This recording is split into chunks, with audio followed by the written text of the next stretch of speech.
Yeah. Fantastic. We will call the meeting to order. Thank you for being here. This is our April 28th, 2026 meeting.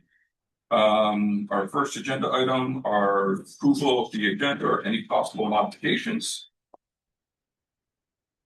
I would like to make a motion to modify the agenda. If I'll look for a second as well.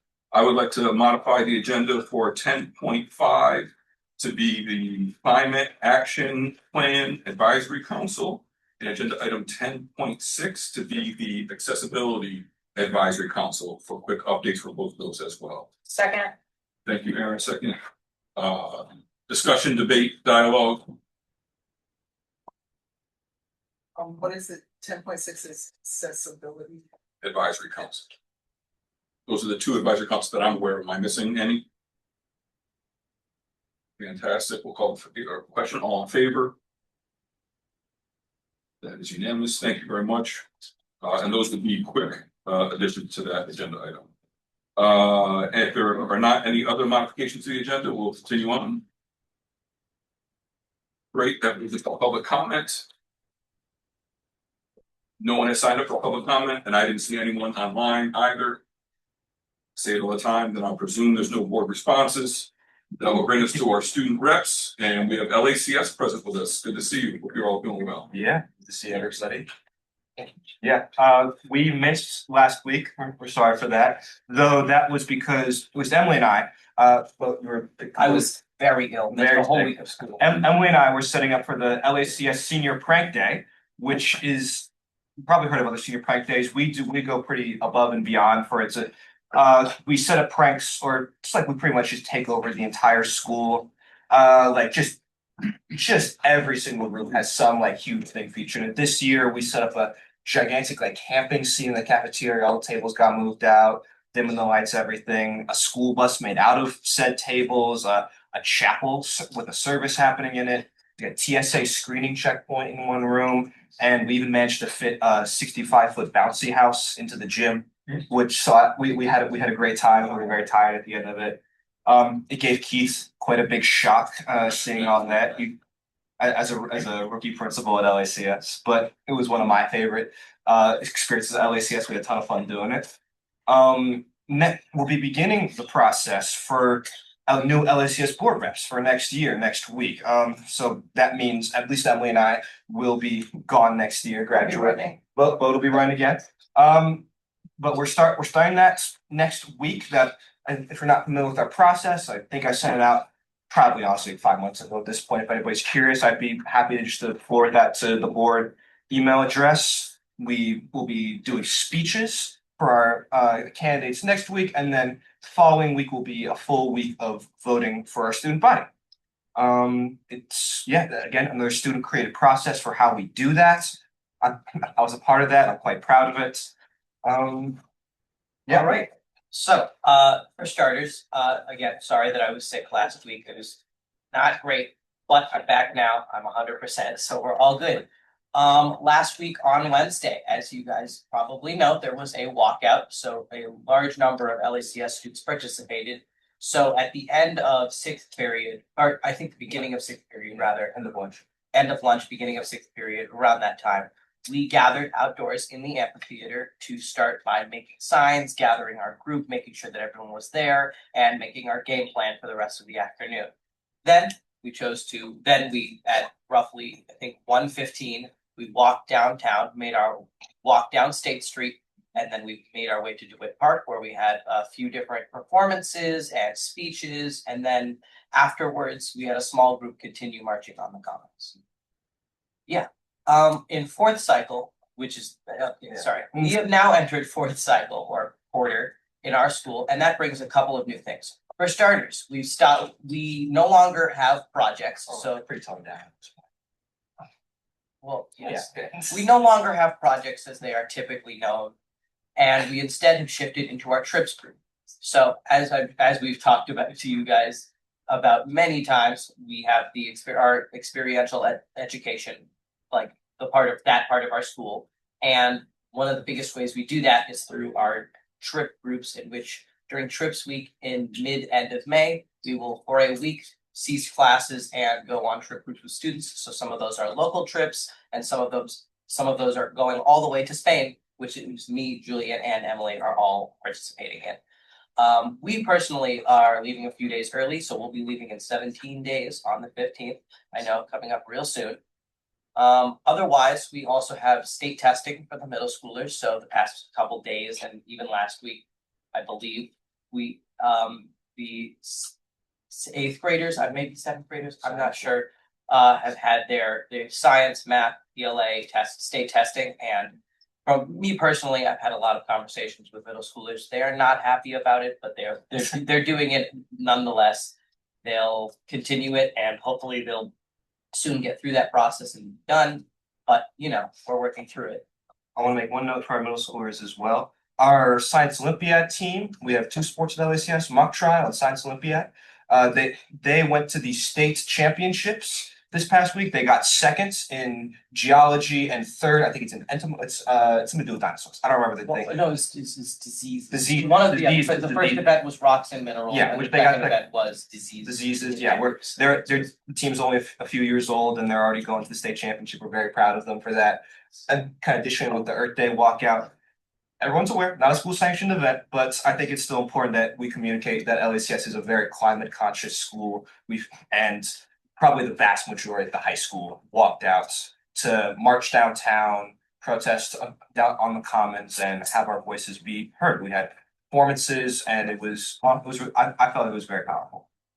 Yes. On the topic of, sorry that we're jumping back and forth here. On the topic of people going to competitions, a lot of the BOCES students went to the Skills USA state competition for New York State. I believe we did have a few students winning. We did have a few students winning medals and placing from the greater TST area, but we did also have one LACS student, Sam Miller, place as do second place in his event. Yeah, I think that's all from us. Thank you, student reps. Appreciate it. Board responses. I just think it's interesting to see what happens when Emily's not sitting between them. It's just like just jumping back and forth. It's like a ping pong or a tennis match. I really loved the walkout. I never did anything like that in school, and I think I feel like that's such a powerful thing, right? Just the experience, because you never experienced it, and you don't become an adult, you don't really participate because you know what you're missing out on. So I love that you guys are so involved. I love the senior prank day thing too. I didn't even know that happened. So yeah. So I think that's really fun. I love that you guys did that. I'll echo Todd, but I want to reiterate both of those were non-school sanctioned events. Want to make sure that's Well, that's why. We cleaned I up. just want to make sure. Yep. We cleaned up. Don't worry. I've been to the LACS prank days before. They're interesting. It's very involved.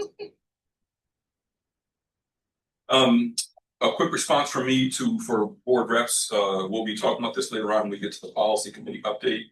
We've been looking at our current student liaisons to the Board of Education policy that's adopted in 2013. And we'll be doing a different version of that coming up. We'll finalize that at the May meeting. But what it does mean at this point in time is the board is having discussions about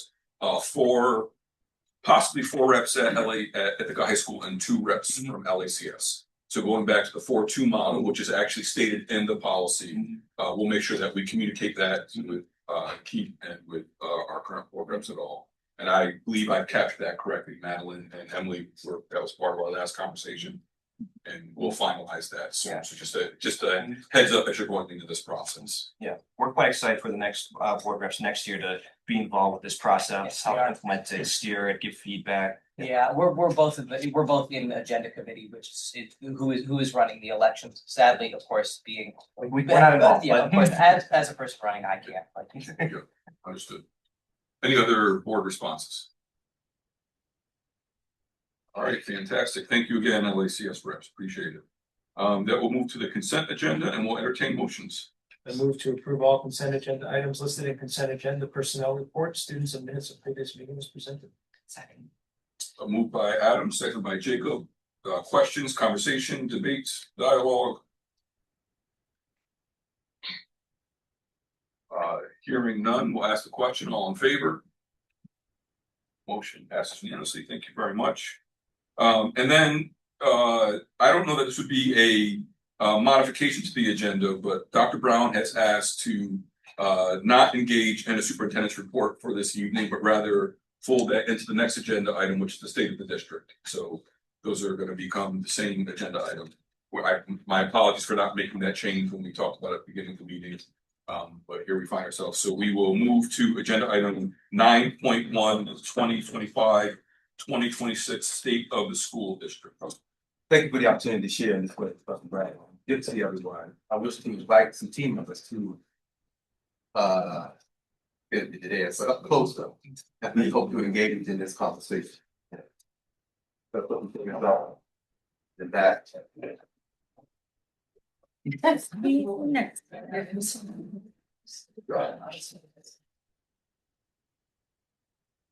you. You know, the state of our school district is strong. I'll say very strong. I had a wonderful opportunity this past weekend to be with a select group of superintendents, for-profit leaders and some nonprofit CEOs. And I was wondering why I was invited. It was a great professional development opportunity as they talked about what one should look for in outstanding school districts and in those other organizations as well. And I wrote down what to look for in the best school districts in America. This fiscal stability. I'm going to talk about that a little bit. And we have been talking about it. High and continuously improving student achievement data. And if you were watching the curriculum committee meeting a little bit ago, you heard some things. I'm going to go a bit deeper there too. And this last one was new to me, and I underlined this one. Transparency of data and accountability metrics and how it's presented to the community, along with the transparency of governance. I'm going to talk about that some too. So those three things were things that people who are offering accreditation, the people who are looking at good school districts, who are writing about great school districts and organizations, are writing about the places that do those three things. And I sat there and I will put our work up against anyone's. I've invited some team members of mine to come, and we're going to share with you what's been linked to our webpage, going back to transparency of data and governance. You know, the state of the district is a school district policy, and by policy, the superintendent is to present to the community and the Board of Education annually on the state of the district. It doesn't really outline exactly what to share. We have taken some liberties over the years. You know, we did the equity report card, thanks to you, Karen, Kyle Walker, some other folks, Professor Bradwell, Elder Harris. We were known for having our equity report card and a way to look at data, manipulate data, hold ourselves accountable, unlike any other place in the country. We've had visitors come talk about it. I think we've added to that over the years.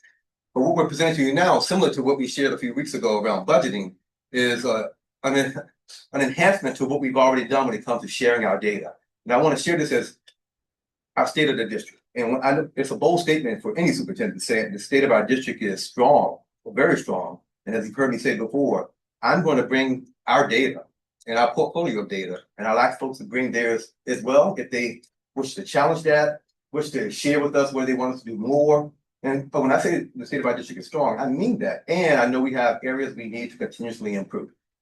And we have some areas that we aren't doing anywhere near as well as we would like, but overall, macro, and places where we've identified in the past as places we need to improve, we have done that. So we're going to try to do this in lieu of doing what some of my colleagues have done in the past.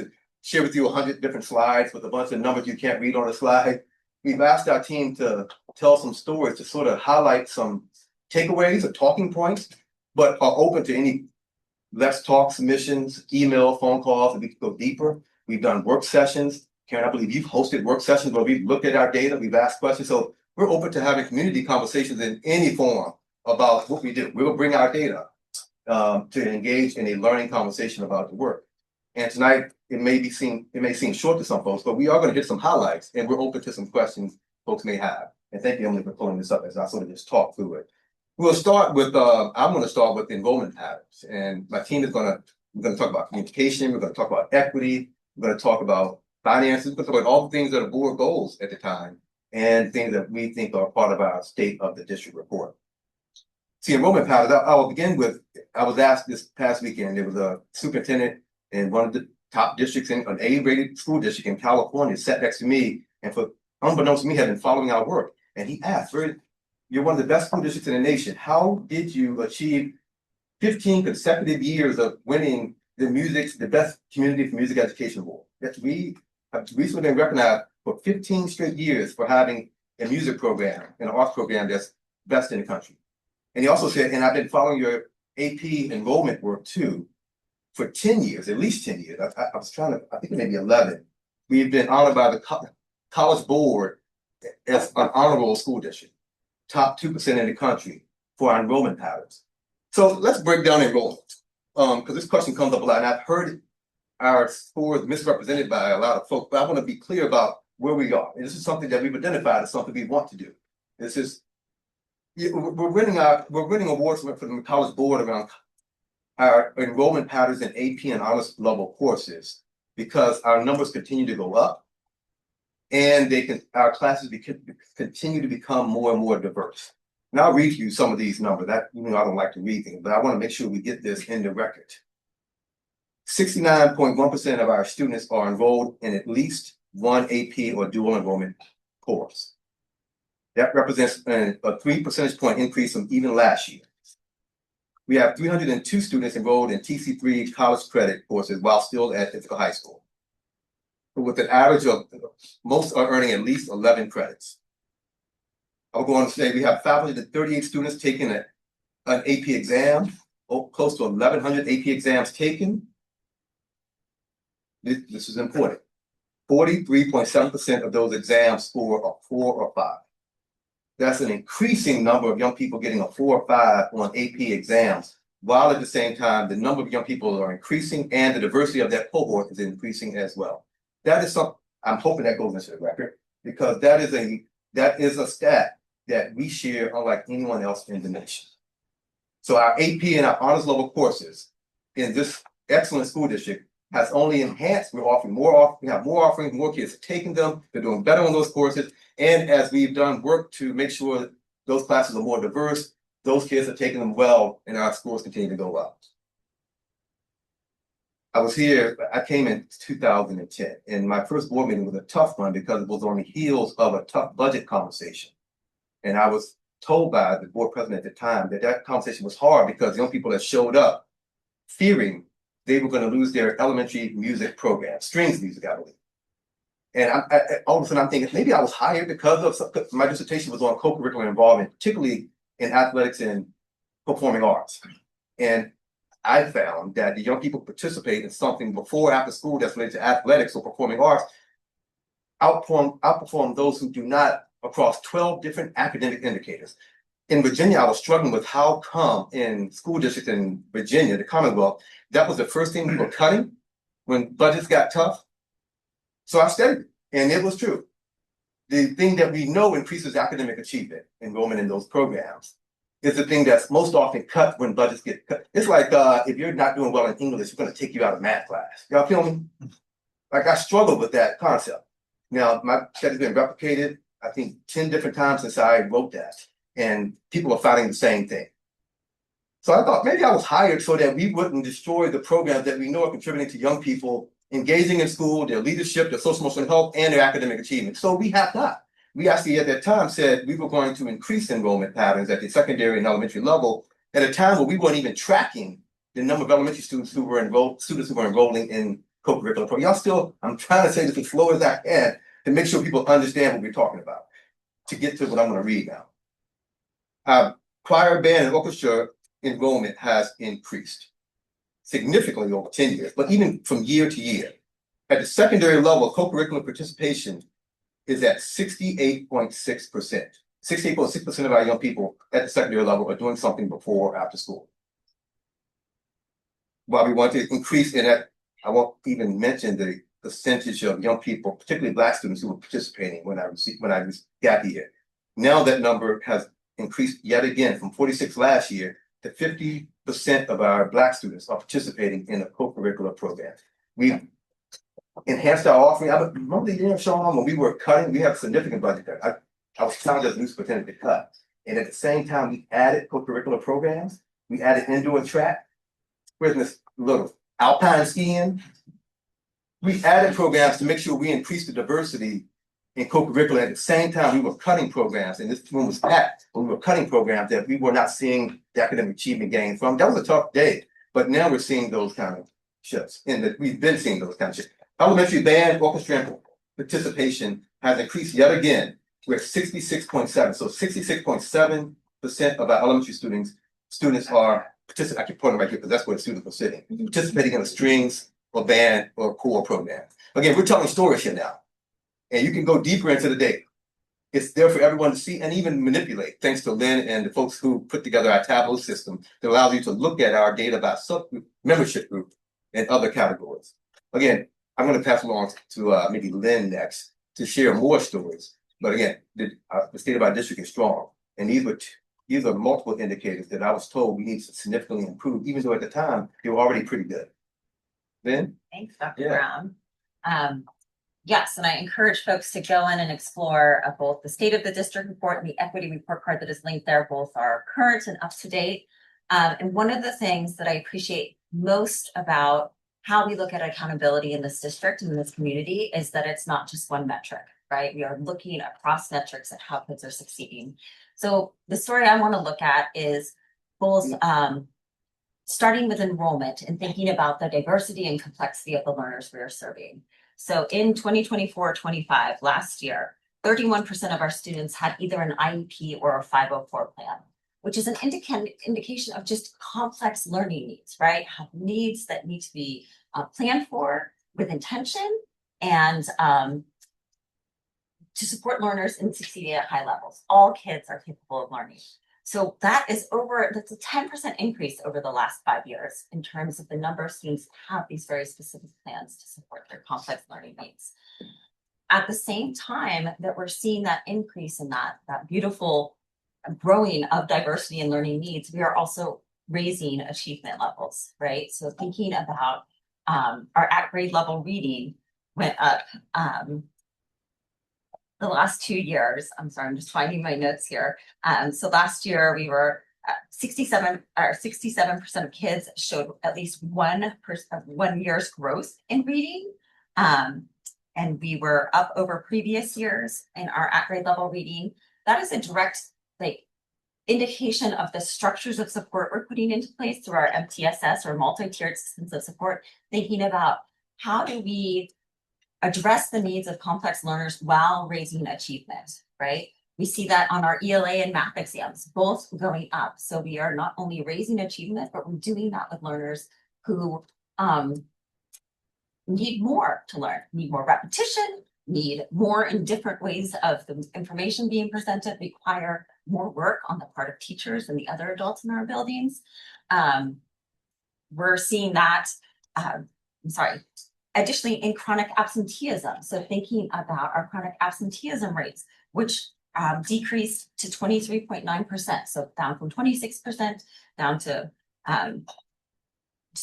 24%, which is significantly below the state level of 30%, right? So how we're engaging kids with complex needs in our schools, how we're continuing to move these metrics while our population changes is, I think, a testament to the strength of the district and also the commitment to looking at the resources we have and using them flexibly to respond to the learners in our classrooms. That's in the face of tightening budgets too, right? So we're thinking of doing that with fewer educators, more kids in classrooms, and just managing budgets tighter. So all of that together really speaks to, I think, strength of a system and looking at a system level. Mary? I actually want to talk about a conversation that I got to have in running into a caregiver I know from my time as principal who now has students again in our elementary school and a first grader. And she approached me and said, I want to talk to you about reading. And the way in which she approached me, I thought, okay, here we go. It's going to be an important conversation. And she said, I just listened to my first grader explain to their grandparents what a schwa is. And I am really excited. I'm also frustrated that I can no longer spell words. My partner at home, my child knows what we're saying. And that's we see that. So that's a qualitative point and data point as I'm walking through the community. I'm hearing different conversations about literacy. So how do kids know themselves as readers and writers? How are they talking about themselves as readers and writers at family events? When they're engaging with other family members, and also the kind of requests we're getting from educators for professional development. It's not right now, we need support around decoding. We need, for example, in the literacy circle we need support around fluency. That's the next component of the reading rope that we want to really tackle.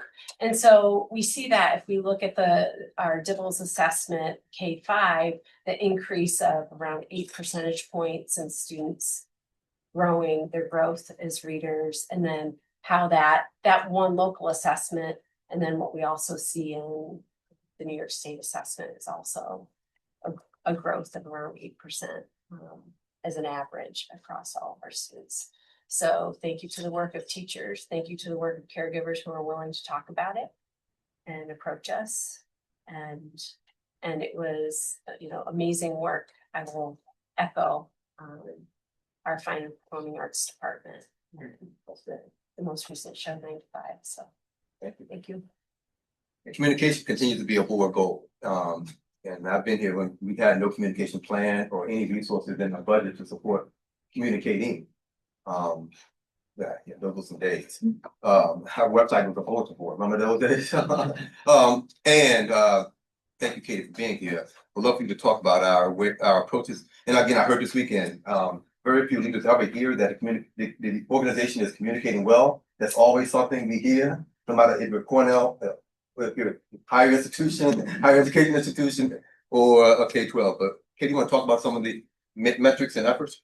Sure, yeah. So the first board goal is around meaningful information, and at least 80% of parents and community members would say that they're receiving meaningful information. And so we've seen a 6% increase over the last 2 years. And so I just want to talk about some of the things we've added and enhanced over the last couple of years. So we do our monthly insider newsletters. We've added the board summary emails. We do a monthly staff update.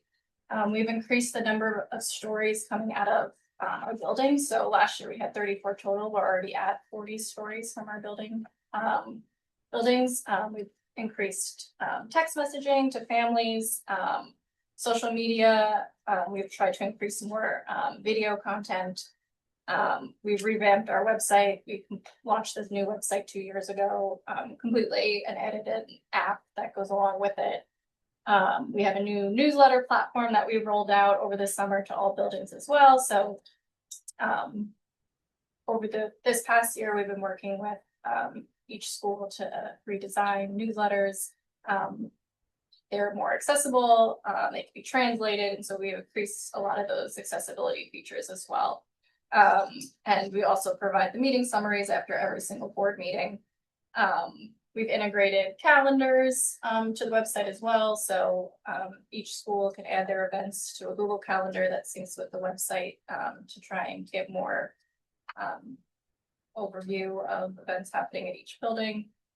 The other goal associated with communications is having meaningful opportunities to be heard. And so we do still have a bit of work to do here, but we have continued to increase as well. And so we've tried to offer more opportunities to provide feedback, increase the amount of surveys that we send out. We've done movie screenings over the last couple of years. So those are just a few of the ways that we've been working on. Thank you, Katie. Transparency of data and governance, high intentionally improving student achievement data, and fiscal stability we've been talking about quite a bit the last few months. And it doesn't take many Google searches to see what's happening around us when it comes to the fiscal stability of school districts at this time. We are in a great strategic position after many years of planning to have healthy fund balances, to competitively incentivize educators through compensation strategies, and to frankly not be cut.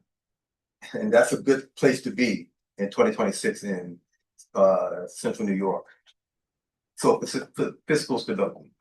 Those are things folks are looking for to determine whether or not an organization is doing well, is strong, or thriving. I would say we check the box on all of those. And I will end with the state of our district is strong. And I encourage anyone having conversations with me or anyone on the team about areas you want us to potentially improve, and or where you have other questions, or if you wish to, if you think differently, just leave your emotions and bring your data. Questions from board members?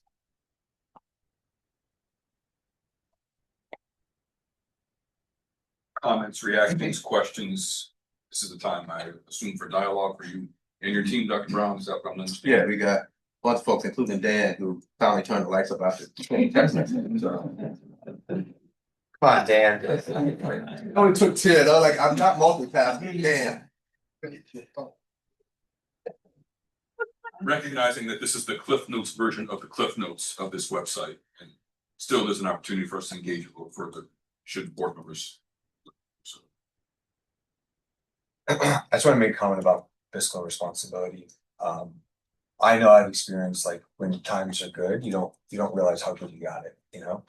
And I think like the district has been doing really well because of all the planning. I think it's important to acknowledge that. And you know, it's easy for people to have like a teacher they don't like in the school and be like, oh, the district's doing bad, you know? But I think you always have to look at things holistically.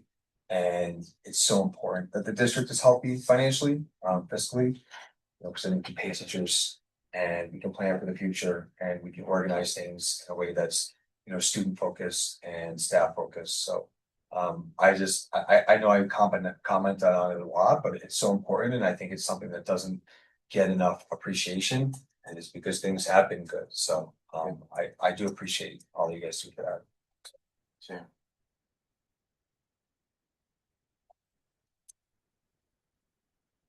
the board members' thoughts, reactions, questions. This does not have to be the only time, obviously, for this conversation as well.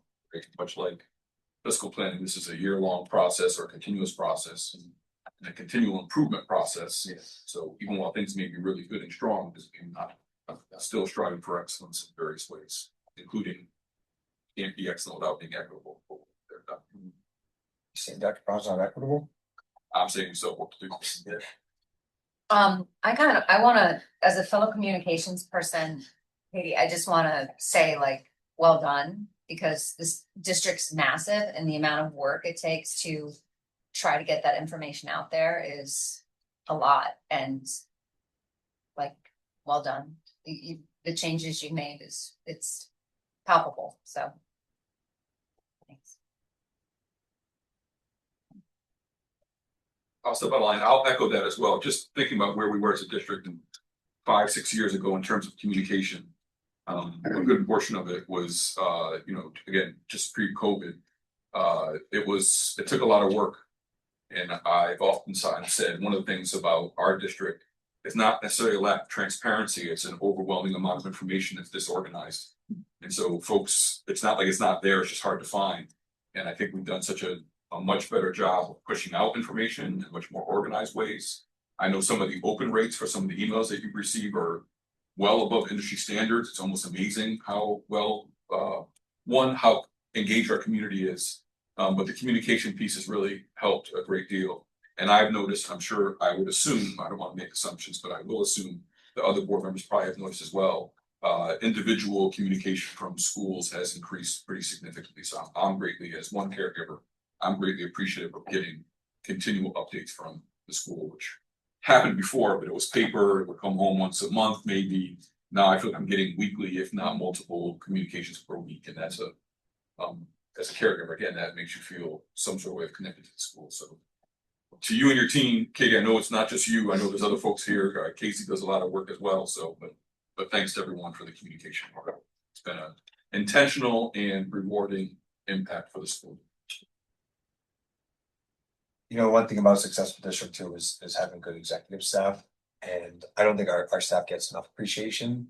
It's small, but super efficient, and everyone works so hard. And when there's fires happening at 4 a.m, or where there's a school being flooded, you know, people aren't there. They aren't witnessing how much work and energy and care goes into that. And I mean, like, you know, I know you're breaking Dan's chops, but like, you know, I work, I see Dan, I see what he does, and I see what everyone does, and. I don't think they get talked about enough, and like the district really runs efficiently because of all the work that they do. Right, and people talk about a successful district, you don't realize like, you know, the amount of hours and days that go into a flooded school. And like the amount of phone calls, like all hours of the day, and yeah, so I see it and I appreciate you guys. Doc, as you're saying this, you're saying district is strong. What's one area you would like to focus on? Not saying that it's not working well, but that you still see an area of improvement that that you're excited about. You're excited about trying to problem solve or strategize or. Thanks for asking me. I think the other reason you hired me was I said naively at the time, I will come here and we will eliminate the achievement gap. Now that's a term I don't even use anymore because I think it's a racist term. But I said the achievement for all young people will not be based on their race, class, disability, and the things that are in the board goal. And we will eliminate that. That's not been done anywhere. And the gains and the shifts we have made to close such of a gap has been the most significant in the nation. When we look at referrals, suspensions, graduation rate, our graduation rate right now, one could argue that that is an elimination of the gap based on our last year's number because it's 86 point something percent for Black students, which is by far the highest in our state, if not the nation. But I can look at our reading scores and all the significant increases and shifts we made with literacy, which are well above, based on the state assessment, based on our local assessments, well above state and national averages. There's still a gap. So, as my mama would say, you may not see all the things you're fighting for while you are here, but what I hope you do is inspire somebody to take your place when you're gone. I hope, no matter who's in the seat, that when you have a district that's fiscally stable, that has everything out there for everybody to see, and your data puts you in the kind of space I was in this past weekend with some of the top leaders in the nation, and they're looking to me in Elizabeth, New York for answers. Person who's here next, I hope they still say, instead of saying we're so great, we're so excellent, learn from us, you know, we still got to do more with the literacy rate for students with disabilities. We're still disproportionately suspending, even though, you know, when I got here, we had in-school suspension programs and we were doing 4 or 5 superintendent hearings a day. And thanks to you and others, we wrote a code of conduct where we rarely suspend. We eliminated in-school suspension. Yet Lynn is always on me about how we're disproportionately spending. Like our numbers are identifiable now. It's raw numbers. Well, when I got here, we were in the hundreds, if not the thousands, in referrals and hundreds of suspensions. So when I say all that, there's work to do to fulfill that dream that my mom and I had, to eliminate this disproportionality, to achieve true equity, access and opportunities for everybody, because I can't say equity in some of the states I've been to the last few weeks. So I now say access and opportunity for everybody. We are striving for that, but we still have work to do. And it will be easy to say we're excellent and to not talk about that. Well, when asked that question, I can refer to something else and not get to the real issue of why I thought I was born. Thanks for asking.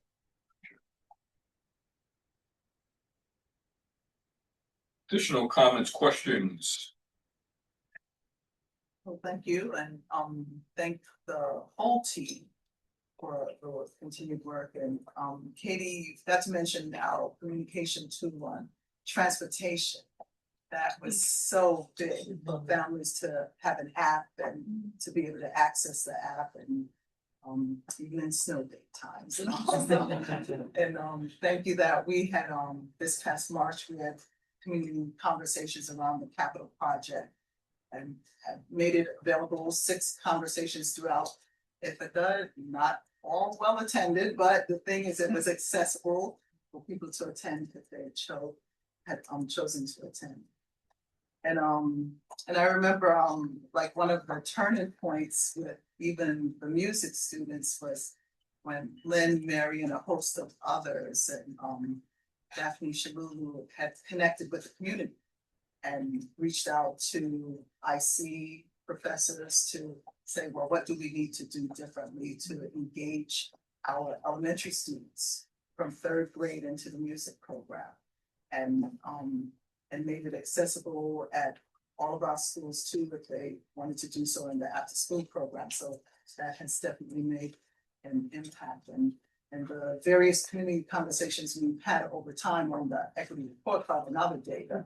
And I like that, leave your emotions and bring your data, because at times I hear people saying things, but like, when last have you gone on the accountability metrics on the district website to actually look and really go deep, dig down deep to see enrollment, graduation rates, AP, high school students saying that what was the phrase, Lynn? I wonder, and I noticed. I noticed and I wonder. And when high school students said, I noticed that in German class, there was a reduction of students because they were taking other AP classes. That's a good notice.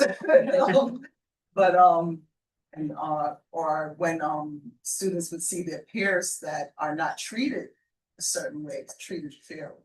And that came out in even some of the surveys. So to just continue as we encourage caretakers, community stakeholders, staff to complete the survey, the end of year survey, because from that, we get even more results and conversations within respective schools and all. So this is good. It continues to be good and continues to show that we're not at 100%, so that we still have the race ahead of us to continue and all. But at least we have a goalpost that we can achieve.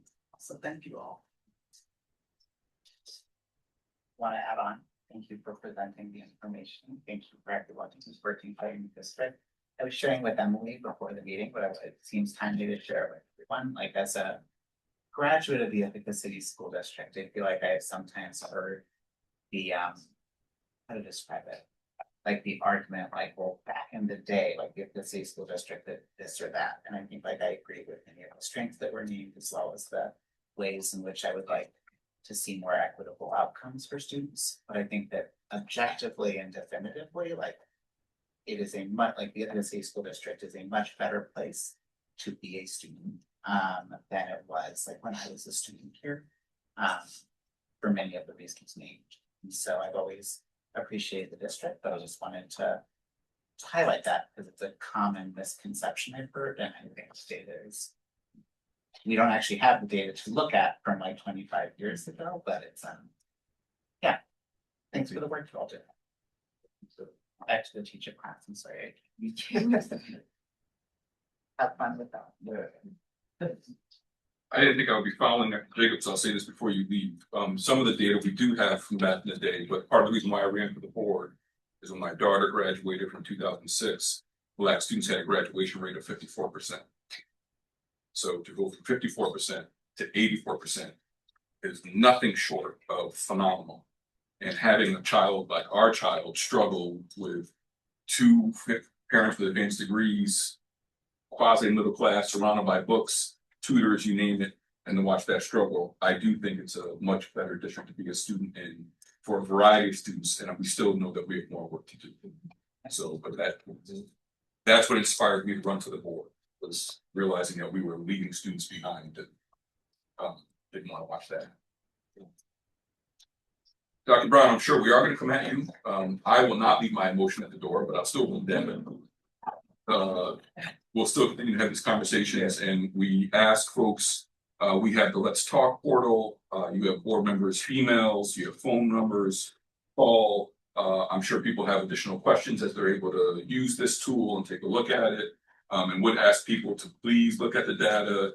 Again, continue to push folks. The only way in which we get better is by looking where we're not doing the best, and still recognizing that it's our educators are doing some phenomenal work around the district. So thank you for that. Unless there's anything else, we'll move on to the next agenda item. Thank you. Fantastic, thank you. Brings us to agenda item 9.2. which is the resolution regarding the tentative administrative budget for TST BOCES. Folks may know every year each component district is asked to vote on the budget, the administrative budget of TST BOCES, and this is what is presented before us. So we will entertain. I'll move to approve the resolution regarding the tentative administrative budget and the election of the Tompkins Senate and Tioga Board of Cooperative Educational Services as presented. Second. My apologies. Are we doing both at the same time? Are we adopting the budget as well as for election of board members? Did I mishear what you said? I may have misheard it, so I apologize. I may have printed it wrong. Oh, sorry, I just read what we. I could add. I would recommend that we do one at a time if that's okay. We do the budget first and then we go to the election of board members. Sure. So I'll just say I move to approve the resolution regarding the tentative administrative budget as presented. I think that's a move by Adam, second by Emily. Sorry about that. No, That's fine. I didn't. I'm glad that I didn't hear it wrong. That makes me feel good. Sorry, I thought we were doing it too. Questions, comments, debate, dialogue. Folks who may have additional questions can go back. TST BOCES came to present their budget to us. I want to say 2 meetings ago, maybe 3 meetings ago, but it'll be easily found in the board summons. I'll just add to that, the finance committee attended the annual dinner where there was another budget presentation, so thank you to Karen and Todd for doing that. I want to speak for them, but I think we're.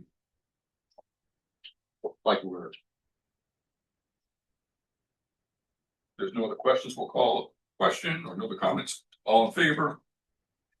That is unanimous for the board members who are present. We have one more from the lead. Then I will bring us to agenda item 9.3, which is about the election of board members. Okay, so I move to approve the resolution regarding the election of members to the Tompkins Senate and Tioga Board of Cooperative Educational Services. Moved by Adam, second by Emily.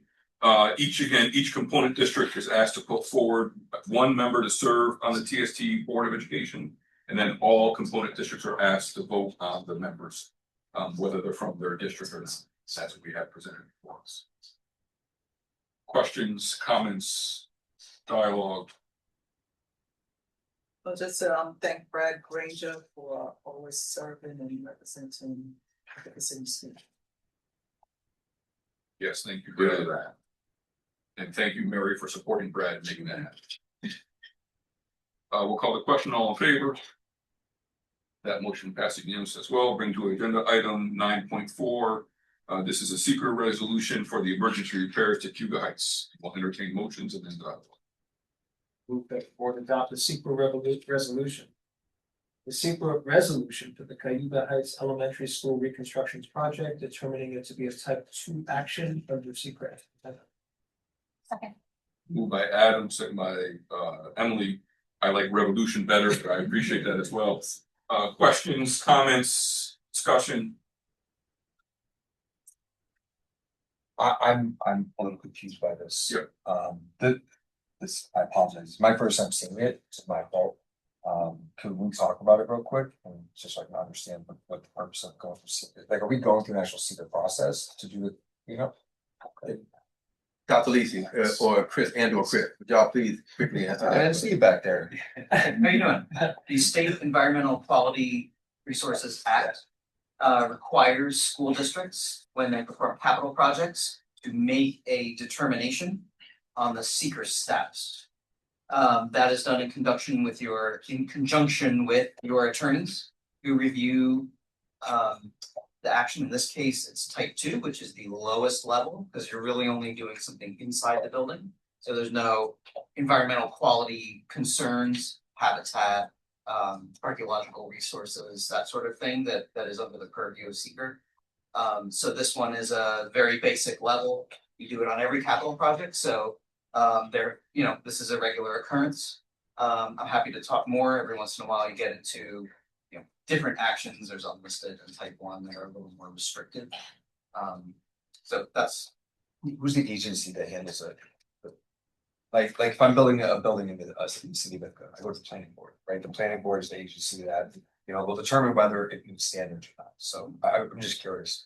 Well, the state education department issues your building permits, they do code review on public school district capital projects in New York State. Yeah. So they're the agency that oversees that, not the local jurisdiction. Okay. Seeker is a statewide situation. Yeah. Yeah. Sorry to bore everyone with that stuff. I was curious. So thank you. Questions we should ask? Additional questions, comments about the secret resolution? Hearing none, we'll call the question. All in favor? Motion passes unanimously. Moves to agenda item 9.5, and we will entertain motions and then discuss. I move that the board accept and approve the bid award to the 2019 Capital Improvement Project Phase 3B2, contract number 1109 to Toad Sports Incorporated as the lowest responsive and responsible bidder in the amount of $8,315 as recommended. Moved by Adam, second by Emily. Questions, conversation, discussion, debates?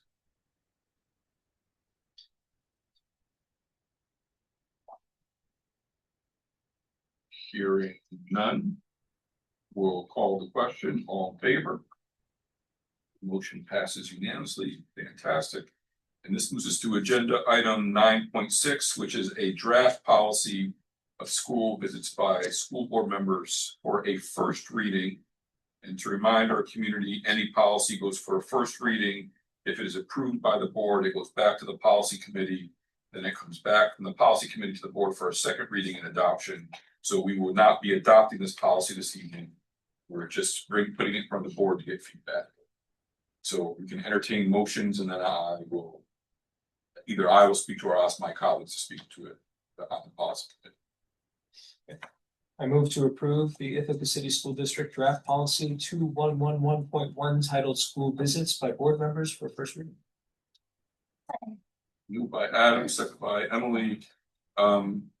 So this policy, just so folks will, Emily or Madeline, would one of you like to speak to it rather than have me continue speaking the whole time?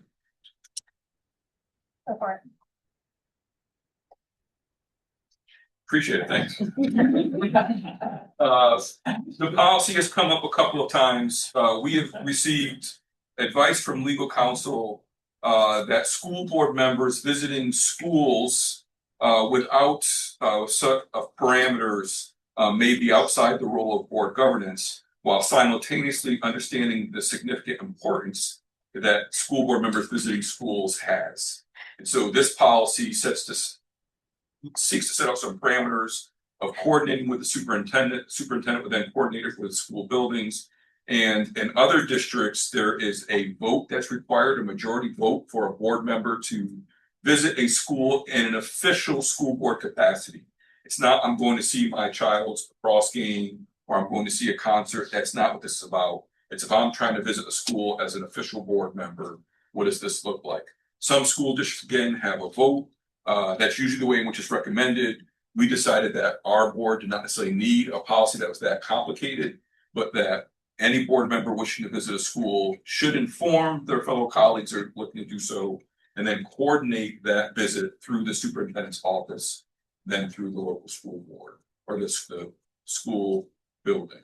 The language we're still working out. There's probably some recommendations, and that's where we're going to go through as well. Please. Is it linked? I don't see it linked in.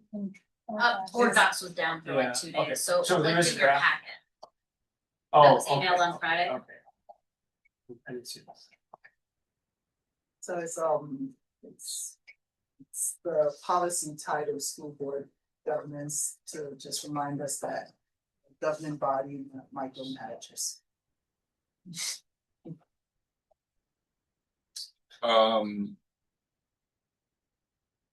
Right, I still don't see it linked either. Yeah, it's linked, I opened it up. It's like hyperlinked in the.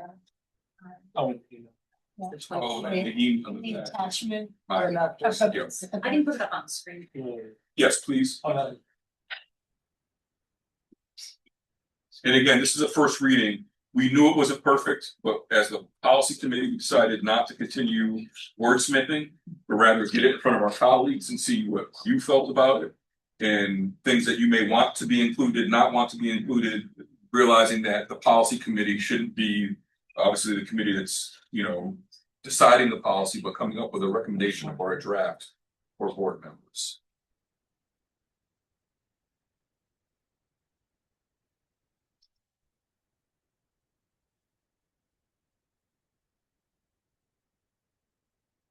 I think that what we noticed was that there was a lot of visiting information about visitors already covered in the other policies that are linked in this policy.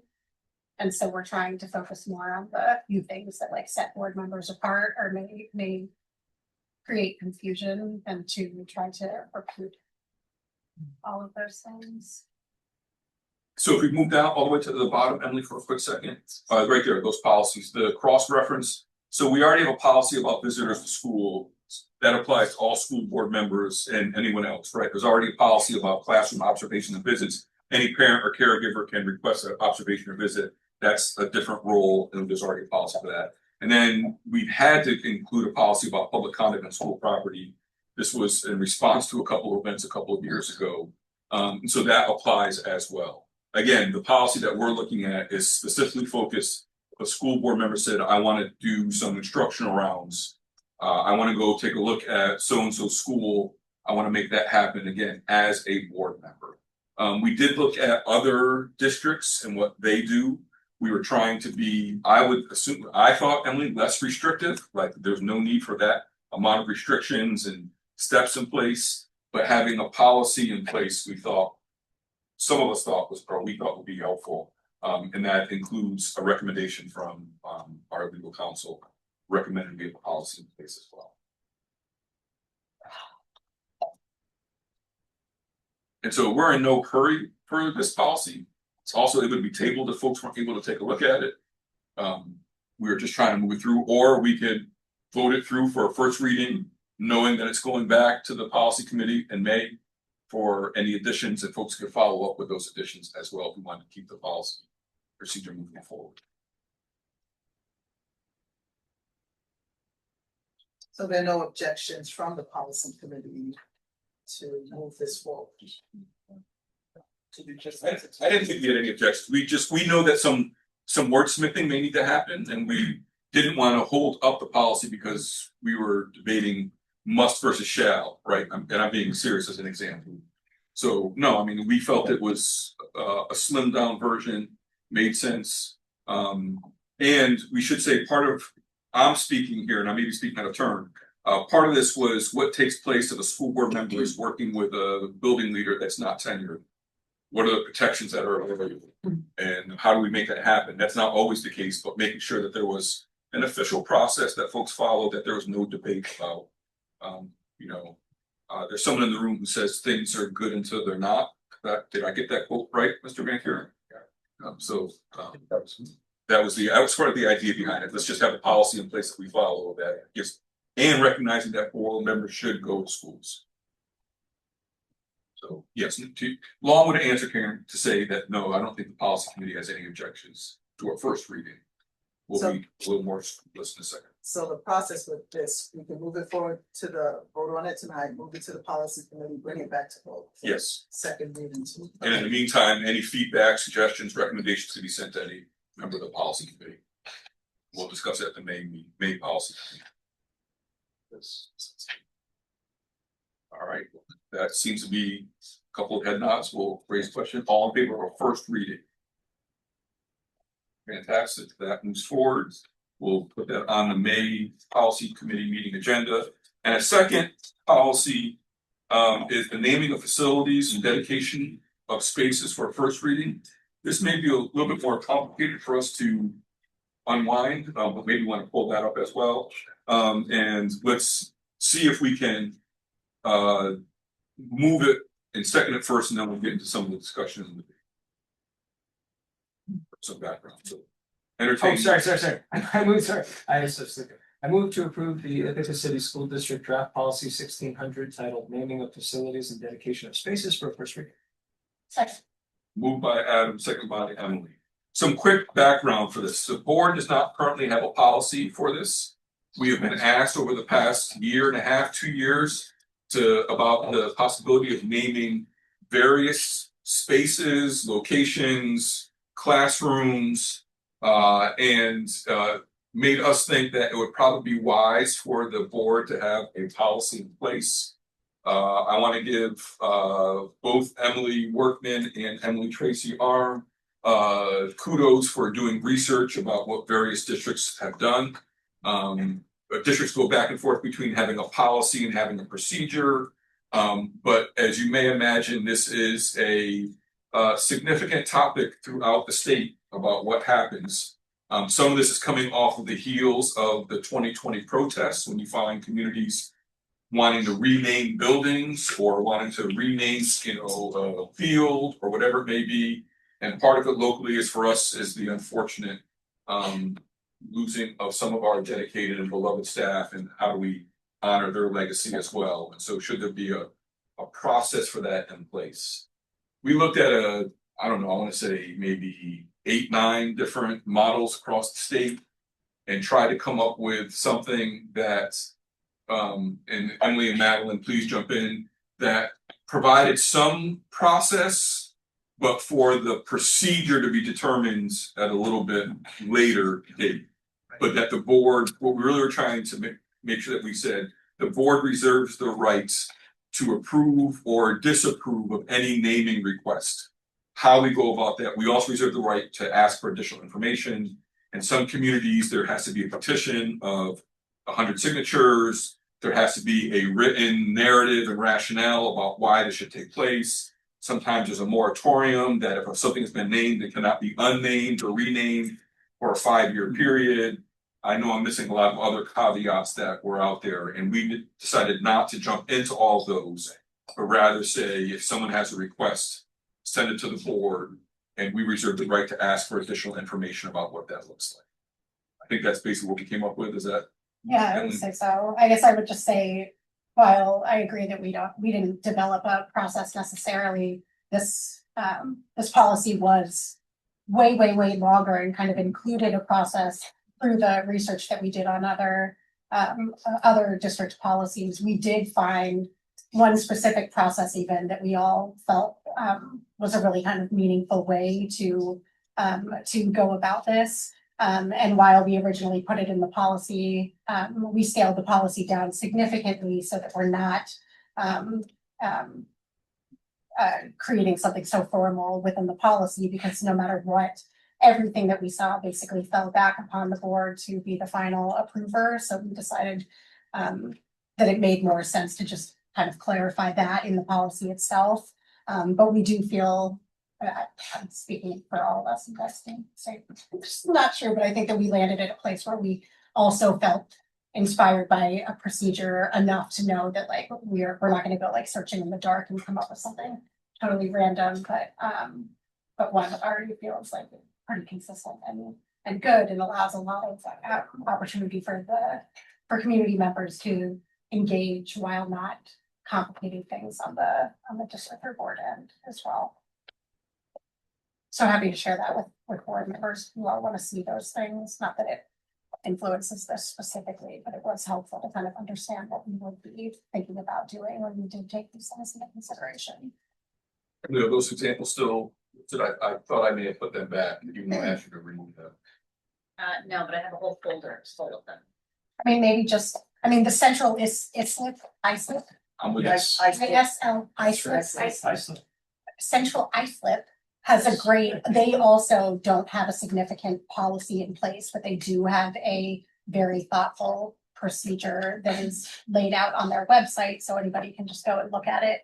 And is really, we appreciated both the process and also the features with which the board was encouraged to kind of make decisions based off of as well. So those that are interested should check that out. Yeah, and we'll add it, we'll put it back on here for the time being until we approve it, just so folks can click on it. It was a very thoughtful procedure that we really appreciated.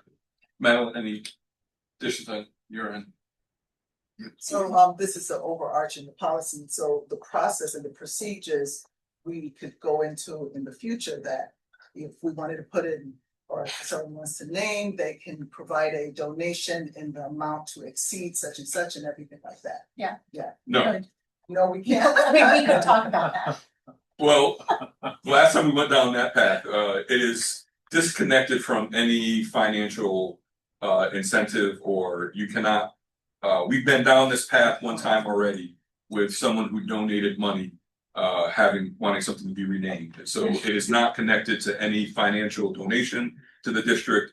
It's much more connected to the legacy that they've left in the community and or the impact they've had in the school district. Some school districts say that the person cannot still be with us. We didn't want to get into those kinds of debates. We already have an example at LACS where the gym is named after Matt Knight, Matt's gym. And so that was a big debate when that took place as well. So that was some of the debates we were having, Karen, about should we list the procedure or keep the policy flexible so the procedure can change, but letting the community know that the board will have a process that will be public and transparent, but may change as times take place in, individual spaces, right? We've been asked to name libraries, we've been asked to name courts, right? Fields, you name it. So that was sort of the idea behind it. I guess my question though is similar to Karen's, and I hate asking it because it's not who I am, and I cringe. But given the, fiscal state of public education, should seeking payment for naming? We are not allowed. It's pretty simple. Okay. We don't have to worry about it. State law would not allow us to do. Well, then that's awesome. No, I mean, it makes it easy, right? Yeah. So we don't have to, there is no quid pro quo in that. There's no Coca-Cola Stadium. That is different. Oh, okay. We did have that conversation one time about whether or not we could lease airspace on our roofs. So as planes fly by, they could have free advertising. Go back and check those minutes of that meeting. That was a wild meeting. We'll come back to that conversation. Okay. Who knows, we could put a QR code somewhere that just gets them to the donate. But no cell phones. No cell phones though. Yeah. I think it raises another question for me, for us and the policy committee. If I, similar to Emily's point, I don't mean to speak for Madeline and Emily, but we thought that engaging in the procedure is a necessary conversation for the board to have when that comes up, and that each procedure may be slightly different. Some make complete sense. We may ask for a little bit of information. We know it's going to take place. Some we may need to ask for additional information. I think that's why you can say here, the board reserves the right to ask for additional information and or processes. So there's no way around getting, a surefire, clear set of procedure that applies for every situation. So this is also for our first reading. We're not making any major decisions. We can take feedback. We'll take a look at it. We'll be sure to include the couple other districts that we looked at. And I would be remiss if I did not thank Dr. Bryman for his work on this policy and also looking at various models and giving us a succinct version about where we are headed. So thank you, Dan, for taking our, 3 to 4 pages of a policy down to a couple of paragraphs. I also want to thank you. Thank you. You want to move it forward for a first reading and come back for more in-depth dialogue? Already moved this. I was trying to get a couple head nods to correct all the questions. No, but I thank you, Emily, for keeping me. All right, all in favor for a first reading? Intact. Again, read it, send feedback to the community, send feedback, suggestions, and we'll add the couple of school districts that we looked at as well. That brings us to agenda item 10.1, which is a curriculum committee update. Jacob is not here. I don't know if there's a member of. Yeah, he left a short passage for me to read. Yep. As a summary. We've done work on learning about the various curriculum adoptions happening now or that will be happening in the future.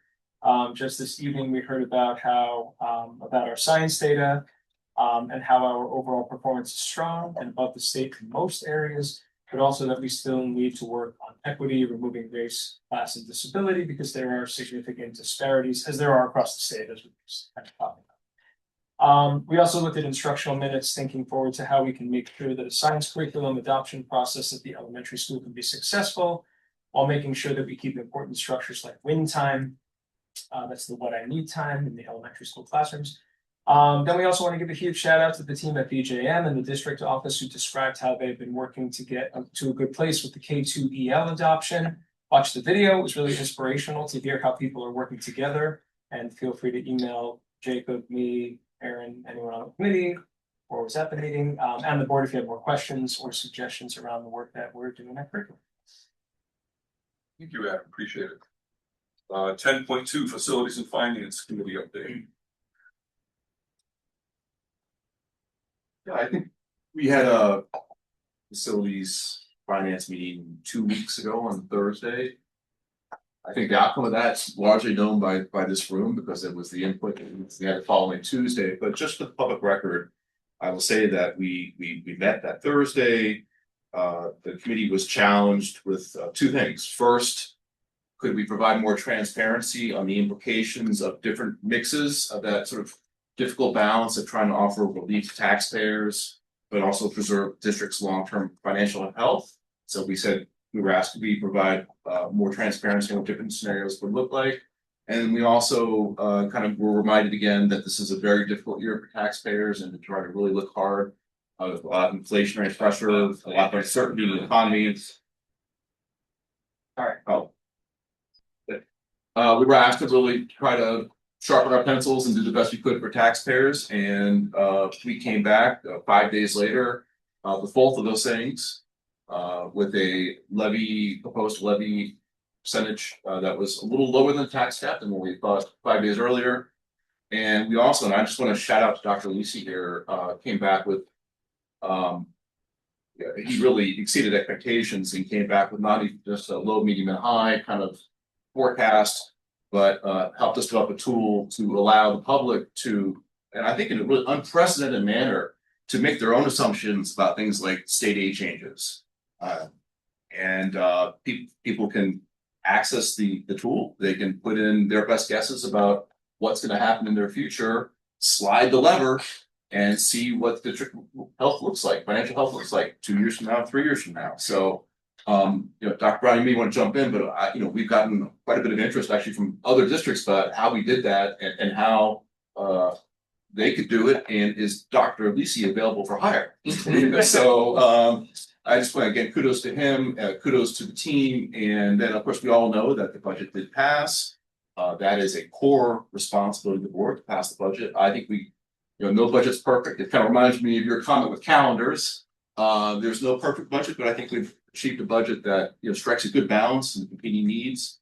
And I'm very proud that we'll be able to present that to voters on May 19th. Fantastic, thank you. I would step out of line real quick and also say the tool is revolutionary. 17 years of being as a school board member, looking at a budget tool like that allows community members to understand the various levers and influences that take place. As I wrote to all board members, I was quite impressed with that. So if it's not copywritten or trademarked, make sure it is soon. Human resources. We continue to work on the same thing, so I won't repeat.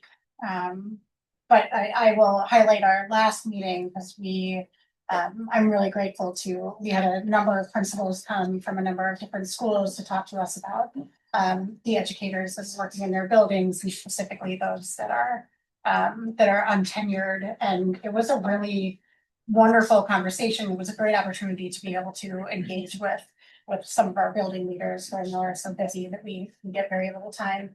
Well, actually, we get to see them far more than I would expect that we would, but there were lots of them here, and it was inspiring to be able to hear them speak so kind of excitedly, enthusiastically about the educators in their buildings, and especially the ones that have only been with them for a couple of years now. And they came prepared to talk about, to highlight a little bit about, what they're doing and what they're contributing in the building, and the enthusiasm around it, and hearing not only about some of the really wonderful things that they're doing within their individual classrooms, but also the kinds of things that they're already taking on some really meaningful leadership roles to, we heard about kind of like programs or initiatives that these teachers are already working to like implement across their buildings, or that they're collaborating even building, with people in their position in other buildings, and working either to replicate something that's happening in another building that's been really effective, or to come up with something new.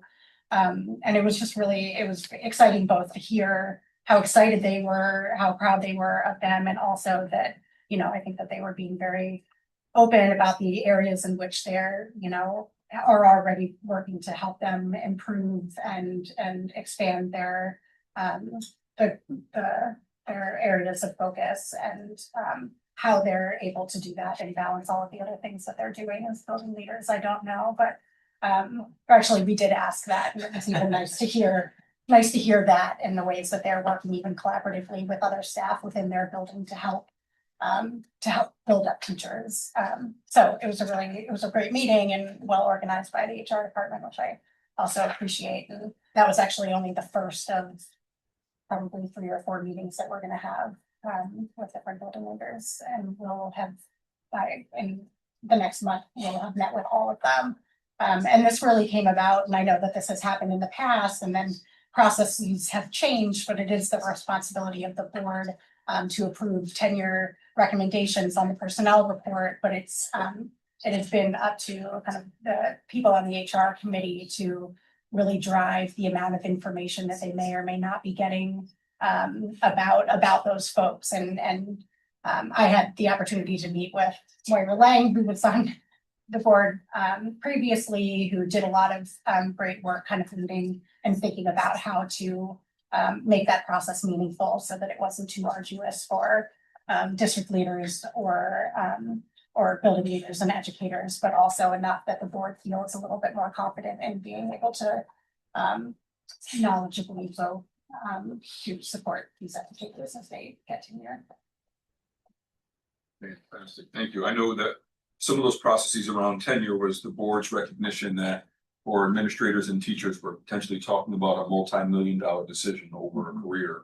And so to both honor our teachers and the work that they've done to get to that point in time and to make sure the board was making some informed decisions, we put some process in place. And if I'm not mistaken, also Dr. Roberta Wallet was involved in some of that with Dr. Lang too, but thank you for working the HR team. Policy we'll make quick. I'll try to make quick. I lied to you, it'll be long.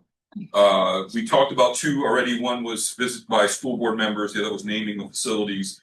That will continue. I'm going to jump around here. We had a brief conversation about the homework policy. It was raised. The policy committee decided at that point in time, we'll do some additional conversations, but it wasn't a priority. We weren't hearing significant amount of community push to take a look at that policy. If that changes, by all means, please give us feedback and we'll take a look at it again. We have been spending 7, 8, 9 years on the student ex officio member of the board policy, significant meetings and conversation. When it came down to it, one of the things, the 3 things that I was identifying, I'll ask my board colleagues to jump in, which was what's the role of the ex officio member. We were hearing clearly from students that they had a strong idea about an advocacy role, that they wanted to serve as advocates for students, which is slightly different than what the law had intended, but something that the board, the policy committee supported. We were not worried. We had questions about selection, about how do board reps or ex officio members get selected. And we had a lot of questions about representation. What does it mean to be in a school of 1,200 students and have 4 students represent the entire student body? LACS is a little bit easier, but still some of the same issues still arise as well. At our last meeting, I feel like the board committee, policy committee had a breakthrough, which was we were trying our best to retrofit a policy with a new state legislation. And I think we decided that we probably were not the best people to make that retrofit happen. So what we were deciding is to create a policy at the board level that says LACS, you have 2 spots, you let us know what that looks like within these guidelines. Ithaca High School, you have 4 spots, you let us know what that looks like within your guidelines. And the board expects us to pay attention to an equitable democratic election process, as well as consider representation across the student body as best as possible. And so that's where we left it. We're still finalizing the language to send it off to the building leaders. This may be new to Dr. Brown. I can tell by the way he's looking. He probably has not heard this yet. Thanks for the plug. Yep. There you go. So this is the way I didn't hear how I came across. That's where we're headed with this policy. Again, trying to honor students who have done amazing amounts of work, have been talking to various board members, setting up meetings, and trying again to merge the student voice at this table at board meetings. So we'll have one more round of this conversation at the May meeting, and then hopefully bring it to the board for at least discussion, recognizing that these elections are happening sort of as we speak as well. What I will say about that policy in particular, that piece of legislation came down as part of the governor's budget at the end of last academic year. However, because Ithaca City School District has had board reps for well over 25 years, if not probably earlier, we were grandparented into a process that we got to choose and was not necessarily dictated by the current legislation. So that is a testament to Ithaca and the Ithaca school boards prior to all of our arrival, wanting student voice. And so it gave us some flexibility, and we'll be taking a look at that as well. Up next, there's another policy. Briefly, my apologies, board colleagues, this is more for the community. When I joined the board in 2009, there was not a policy committee. Our policy book was outdated at best, and it's been a journey to go through literally every single policy to try to get them updated. Some we still have in the books that were passed in 1972 or 1977. We've been trying to get those off of the books or at least update them as much as we can. And I want to give Emily another round of kudos, who last week went through to take a look, and I'll be sending to my board policy committee members of policies that are mandated by NISBA in connection with our current policy book and where there are some disconnects. So much like a continuous improvement program, the upkeep of any policy book should be an ongoing endeavor. We found that out with the child or with the student wellness policy, that we passed one that was already outdated, even though it's only been 6 years. And so there's going to be this constant need to review policies time and time again. And so our community can expect more policies coming our way, and board members can expect more policies coming your way as we either refine our policies, make sure that we're in keeping with our practices and with the law as well. So thank you to Emily and to Madeline for all your work outside. That our committee work is some of the work that is oftentimes invisible to the community. The amount of meetings that happen to meet with students or meet with teachers or principals. So I'm really appreciative of both of you have taken on that. The last two is the Climate Action Plan Advisory Council. My schedule this semester has prevented me from attending. I don't know if Adam or Karen were there at the last one, but if you'd like to. Yeah, sure. Armin and I had a quick conversation, but it'd be better here. Oh, yeah, no problem. No, I was at the meeting, and I mean, just to summarize quickly, like the climate action plan, a climate action plan is being developed, by teachers, community members, board members, students. And the meetings are really sort of going through the different components of that plan, which is operations, education, healthy schools, and structure, and kind of like refining the language to come up with a plan that will be presented to the board for adoption, that will be like a Goldilocks plan that will have a lot of important components to it, but not necessarily lock people into certain things. Like an example just might be, it's nice to have community gardens, and we might want to talk about, keeping that top of mind for some people, but not necessarily like mandating schools to have a community garden. So a lot of what the meetings have been was just sort of like workshopping the different components to that. And that's going to be brought to the board pretty soon. Pretty soon, yeah, end of May, to vote on. So that's kind of what we'll be doing there. Maybe you want to add to it? I wasn't at the last meeting, but the climate action plan proposal was brought to the board, a draft 2 years ago, by June 2024. So now they want to finalize the plan, working with Tetra Tech and staff and everyone involved. So thank you both for your attendance. Armin Hurek, Cindy Kramer, and Sarah Broomberg have been phenomenal as 3 stewards of that advisory council. I am a co-chair in name only. They have been doing all the work, so I'm greatly appreciative to the work that they've been on. I acknowledge them, including our sustainability advocates as well. So thank you for all that work. Then lastly is the Accessibility Advisory Council, which is new.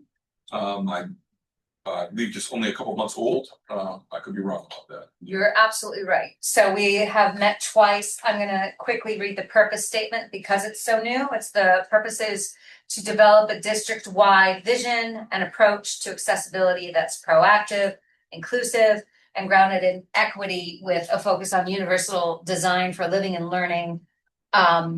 It's kind of exceeding physical spaces to include communication, technology, programming, athletics, meaningful inclusion for all students, staff, and families, and really just like keeping in mind that accessibility goes beyond just facilities, right? There's sensory components, there's emotional components, all of it. What's really exciting is we have an amazing group of people that keeps growing every meeting. We have a really huge document with just kind of all of our brainstorming. Our next meeting is going to be on May 27th. And what we're going to really focus on is the low hanging fruit of some of the things that we can kind of do more immediately, because some of this stuff is long term, like looking at like 5-year plans. But there are some things that we can start exploring now and you know, hopefully maybe in May kind of get a more clear outline to see what is actionable now that can be implemented ahead of the fall start of the school year. So. Thank you, Aaron. Thank you for, are you chairing the committee or co-chairing the committee? Yeah. All the above? I think so. Yep. Yeah. I wanted to make sure we add that to the board committee reports because our advisory councils by policy have to be adopted and approved by the board. So they are official advisory councils, not just advisory councils that we have set up. So I want to make sure those got there as well.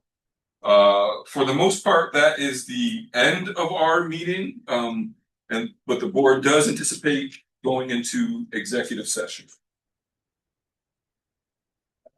Move that the board enter into executive sessions pursuant to Public Officers Law 105(1)(f) to discuss matters leading to the identification of a particular student and matters relating to the employment history of a particular person. Seven. Moved by Adam, seconded by Todd. Questions, debate, conversation, dialogue. All in favor? The board will not engage in any other business this evening. We will come out simply to close the meeting, but for the most part, our meeting is over for this evening. Thank you all for joining us.